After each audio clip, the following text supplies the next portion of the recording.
kelompok 7. Yang pertama, pengertian PPh pasal 21. Pajak penghasilan pasal 21 adalah pajak atas penghasilan berupa gaji, upah, honorium, tunjangan, uang pensiun, dan pembayaran lain dengan nama dan dalam bentuk apapun sehubungan dengan pekerjaan, jasa, atau kegiatan yang dilakukan oleh wajib pajak orang pribadi dalam negeri sebagaimana dimaksud dalam pasal 21 Undang-Undang Pajak Penghasilan, yaitu Peraturan Menteri Keuangan Nomor 168 Tahun 2023 tentang petunjuk pemotongan atas penghasilan sehubungan dengan pekerjaan, jasa, atau kegiatan orang pribadi 2023. Selanjutnya di sini ada dasar hukum yang mengatur tentang PPh pasal 21. Tentang PPh pasal 21 ini terbagi 5. Yang pertama itu Undang-Undang Republik Indonesia Nomor 7 Tahun 1983 tentang pajak penghasilan. Dan yang kedua Undang-Undang Republik Indonesia Nomor 7 Tahun 1991 tentang perubahan atas Undang-Undang Nomor 7 Tahun 1983 tentang pajak penghasilan. Yang ketiga, Undang-Undang Republik Indonesia Nomor 10 Tahun 1994 tentang perubahan atas Undang-Undang Nomor 7 Tahun 1983 tentang pajak penghasilan sebagaimana telah diubah dengan Undang-Undang Nomor 7 Tahun 1991. Dan yang keempat, Undang-Undang Republik Indonesia Nomor 17 Tahun 2000 tentang pajak penghasilan. Dan yang terakhir, Undang-Undang Republik Indonesia Nomor 36 Tahun 2008 tentang perubahan keempat atas Undang-Undang Nomor 7 Tahun 1983 tentang pajak penghasilan. Yang berikut tarif PPh pasal 21. Peraturan Direktur Jenderal Pajak Nomor PER-16/PJ-2016 tentang pedoman teknis tata cara pemotongan, penyetoran, dan pelaporan.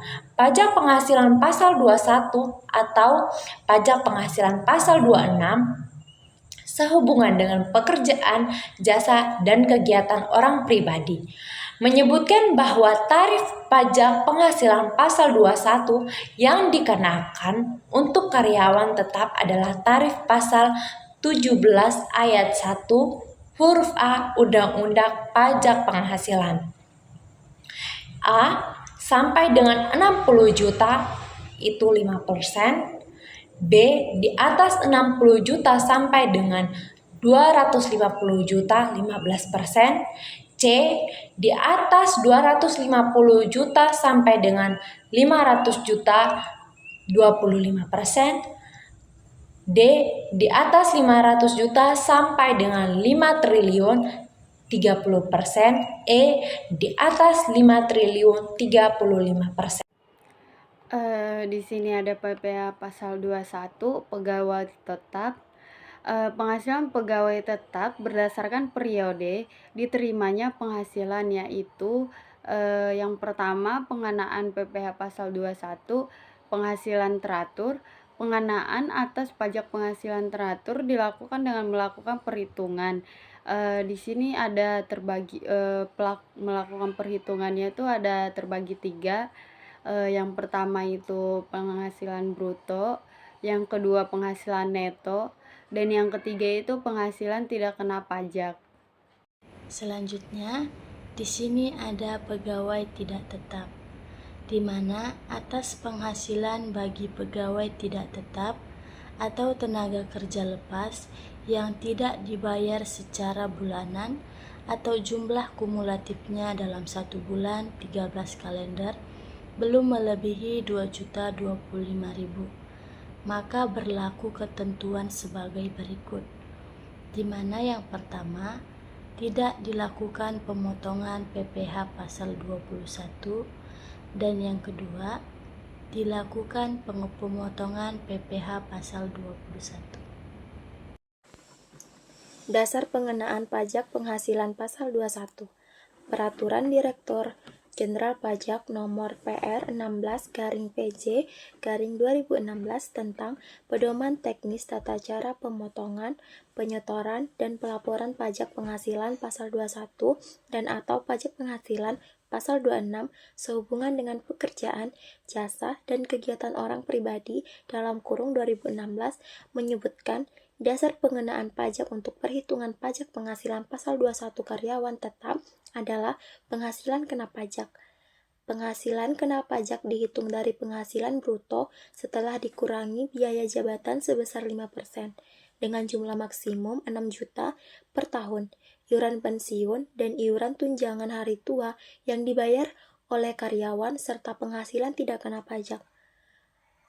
Peraturan Menteri Keuangan Nomor 168 Tahun 2023 tentang petunjuk pemotongan atas penghasilan sehubungan dengan pekerjaan, jasa, atau kegiatan orang pribadi dalam kurung 2023 menyebutkan dasar pengenaan dan pemotongan pajak penghasilan pasal 21 untuk karyawan tetap adalah penghasilan bruto dalam satu masa pajak untuk perhitungan pajak penghasilan pasal 21 masa pajak Januari sampai dengan November, atau penghasilan kena pajak untuk perhitungan pajak penghasilan pasal 21 masa pajak Desember. Penghasilan tidak kena pajak atau PTKP. Penghasilan tidak kena pajak merupakan sejumlah nilai dari penghasilan wajib pajak yang tidak dikenakan pajak dalam kurung Makmur S 2023. Besarnya PTKP ditetapkan berdasarkan status karyawan. Peraturan Direktur Jenderal Pajak Nomor PR 16/PJ/2016 tentang pedoman teknis tata cara pemotongan, penyetoran, dan pelaporan pajak penghasilan pasal 21 dan atau pajak penghasilan pasal 26 sehubungan dengan pekerjaan, jasa, dan kegiatan orang pribadi dalam kurung 2016 menyebutkan besarnya penghasilan tidak kena pajak per tahun untuk perhitungan pajak penghasilan pasal 21 adalah sebagai berikut. Yang pertama, untuk diri wajib pajak orang pribadi sendiri sebesar 54 juta. Yang kedua, tambahan sebesar 4.500.000 untuk wajib pajak yang kawin. Yang ketiga, tambahan sebesar 4.500.000 untuk setiap anggota keluarga yang menjadi tanggungan sepenuhnya, maksimal 3 orang setiap keluarga. Selanjutnya ada program pemulihan ekonomi nasional, di mana terjadinya pandemi COVID-19 di Indonesia selain berdampak pada kesehatan masyarakat, juga berdampak pada ekonomi Indonesia, di mana Arifanto H. 2020 menguraikan pandemi COVID-19 sebagai peristiwa yang meningkatkan pengangguran, mengubah kondisi kerja, mengubah upah, dan meningkatkan kerentanan pekerja formal maupun informal di sektor berisiko tinggi. Selain itu, Budastra juga 2020 menjelaskan bahwa pandemi COVID-19 berpotensi menimbulkan gangguan rantaian pasokan input, produksi, distribusi, dan pemasaran output. Otto von Bismarck sebagai seorang negarawan dalam teorinya mengenai welfare state mengungkapkan bahwa negara mempunyai kedudukan aktif dalam mengurus, mengelola, dan mengorganisir perekonomian seperti menjamin adanya pelayanan kesejahteraan dasar bagi warga negaranya melalui kebijakan sosial. Handiono 2020. Oleh karena itu, sebagai upah untuk memulihkan ekonomi dan meningkatkan kesejahteraan, pemerintah melaksanakan program pemulihan ekonomi nasional yang ditetapkan dalam Peraturan Pemerintah Nomor 23 Tahun 2020. Kesimpulannya, adalah pengaturan PPh pasal 21 sebagai sumber keuangan negara merupakan suatu pembenaran.